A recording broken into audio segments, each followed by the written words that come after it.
Another big part of pathology that most people know about is doing autopsies. Like, we're the people who do the autopsies. I don't do them now in my current job, but that's something I had to do in my training, and I learned how to do it. And wait, you've done autopsies? I've done 70 of them. Wow. Have you ever done any while listening to this show?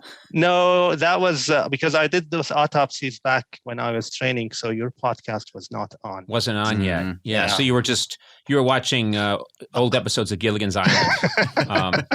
You were watching reruns of The Office while you were deboning someone. Listen, Yaman, yes. I'm fascinated by autopsies. Yeah. I'm a very ghoulish man. I know you love are. it.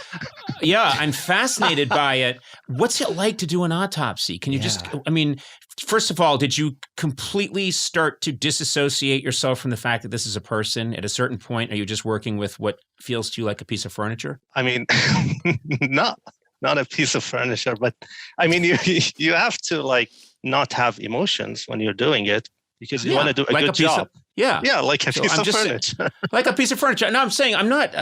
Listen, I'm first of all, in interviewing you, yes, I am opening up a window into my soul, which is that I don't really connect with humans. It's actually interesting. When I walked into my first autopsy, I thought I was going to throw up. I thought I was going to be nervous. I thought I was going to hate it, but I was completely fine. So maybe I'm a sociopath.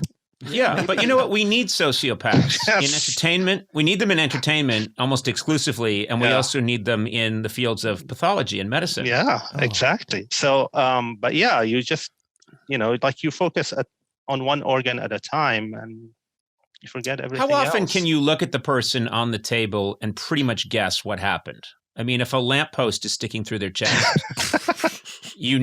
right? Yes. I'm guessing the lamppost going through his chest at 80 miles an hour was probably what killed him or her. But are there times when you just look at the body and go like, I feel like this is going to be the heart, or I'm pretty sure it's going to be the liver? I mean, most of the ones that I did were hard, and you have to open the body and look through every organ to figure out what caused the person's death. Because, autopsies are divided into forensic and medical. So forensic autopsies are done at the medical examiner office, and the ones that they show on CSI, but obviously not real life autopsies are not like that.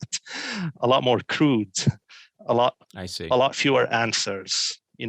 I see. These TV shows show you these autopsies as if it's like the magic thing that will give you all the answers. It's not like that. You mean, so there are a lot of autopsies where that's just inconclusive? Exactly. A lot of them. Yes. So and then what I did mostly were medical autopsies. So someone dies at home without anyone, witnessing that, or someone dies within a few hours of being admitted to the hospital. So you need to figure out why they died. So now I'm going to stick to this point. You're saying many autopsies are inconclusive. Yes, definitely. You're meaning, were I to murder? Of course. We're going here. Of course. Were I to murder, yes, there's a good chance I wouldn't be caught because many autopsies are inconclusive. Unless you did it with a lamppost. Yes. Yeah, no, but what I'm saying is, I think we've been taught by these crime shows that we watch, Forensic Files, for example, that if there's any foul play, the coroner is going to catch you. That's true. You're making it very clear to me right now that no, I have like a 70% chance of getting away with it if I'm somewhat clever. Is that what you're saying? And is that what you're saying to my listeners as well? And is that what you're saying on the record? On the record, and something that can be taken to the state licensure board. To the court. By yourself. We also would like you to sue yourself. Yeah. So report myself, sue myself, and just lock myself up. And you're a very chipper guy who's destroying his own career while laughing in front of us. And while laughing, which is, have you ever... Yes. Have you ever been doing an autopsy and you're down there and you're in the chest cavity, and then you look up almost to a camera that's not there and said, "This was murder"? Have you ever done that? I wish. You wish? Do you want to do it right now? You could look down and then look right up to us and say, and show us how you would do it, Yaman. Say, "This was murder." All right. So I'm going through the chest, and I take out the heart. Uh-huh. This is murder. That was good. That's fantastic. That was really good. Was that good? Come on, that was really good. Okay. That was really good. The heart like that? Yeah, I love that you held it up to the light and you went, this is murder.